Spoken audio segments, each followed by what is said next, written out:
Hello everyone, Qwerts here, and welcome to my top 5 list of the best passive abilities in Heroes of the Storm. Remember, this list is my sole opinion of things backed up by the experience I have playing the game, as well as numerous discussions with friends and 54 researched heroes. If you disagree with any of these, then feel free to mention your top 5 list in the comment section down below.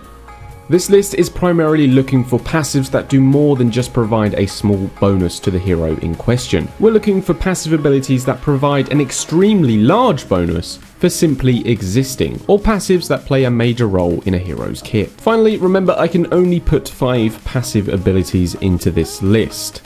So with all that being said guys, let's get started. Number 5. Li Ming's Critical Mass.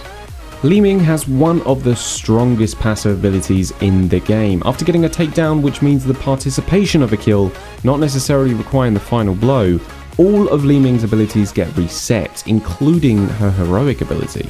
This passive ability is very strong and can really help your team get the edge and sway things your way during a team fight.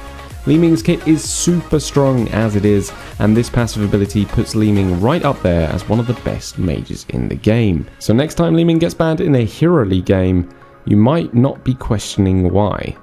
Let's see how you fare with this! Number 4. Gul's Two-Headed. This one I was debating whether it merited being on this list until I researched much deeper into the ability. I actually realised this is a pretty great passive. You are immune to stuns and silences. Now think of that a little bit more in depth. If you're ever worried you're going to get interrupted on that heroic, Gul doesn't have that problem.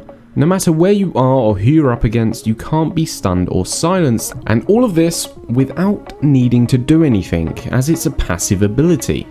The only downside to this passive ability is you don't get movement control, but with a teammate you synergize well with, or hell, a teammate that half knows what he's doing, you're ready to go really.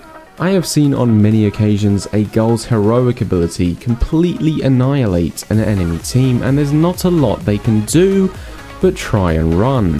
For this reason and the fun factor of never getting angry over being stunned or silenced on that heroic ability, this passive goes straight on my list.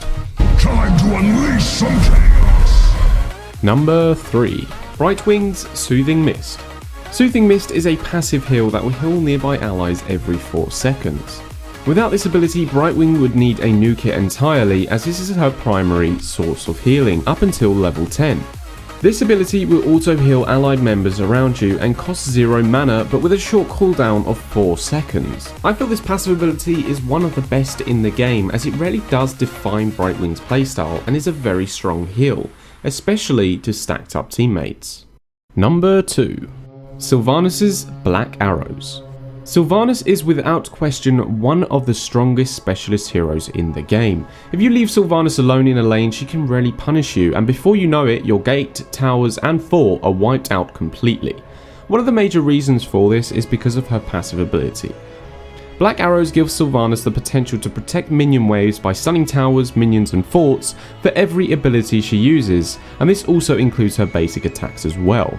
On maps like Infernal Shrines, Tomb of the Spider Queen and Dragonshire, Sylvanas really does shine through, and it's all down to her passive. Sylvanas is also great at catching merc camps, as if you set yourself up correctly, you can totally negate any incoming damage the mercs would put on you.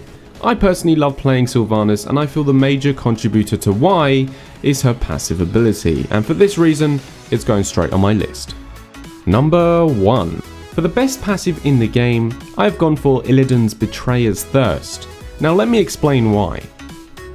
Illidan's passive ability allows him to lifesteal for 30% of all basic attack damage. This alone is pretty strong. However, it doesn't stop there. Illidan's passive also grants him, for every basic attack he deals, his cooldowns get reset by 1 second per attack. This includes his heroic. That's pretty insane. Although Illidan isn't tier 1 anymore, he still can be extremely strong in the right hands. And if, for example, you pick him in Hero League last, the enemy team rarely can't counter you, and that's when they have a problem. In my opinion, the whole reason as to what makes Illidan great is because of his passive. Not only does this passive grant him quick ins and outs when he needs them, or incredible sustain against heroes, or the ability to solo merc camps easily and fairly quickly. But finally, how good this passive rarely is with other allied heroes. For example, the Abatha and Illidan combo was extremely good and still is pretty good, when Abatha would grant Illidan extra attack speed, which also means more heals, more abilities and more damage, and also harder to kill. This passive works great with any hero that can grant attack speed to Illidan, and rarely does make Illidan's passive stand out, for me, as the #1 passive in the game. Make sure you leave your suggestions in the comments section down below. This for me is a really interesting subject and I would love to hear your thoughts. Let me know also what you thought of my list and whether you'd make any changes. Stay quirky and I'll hopefully see you in the next one. Peace.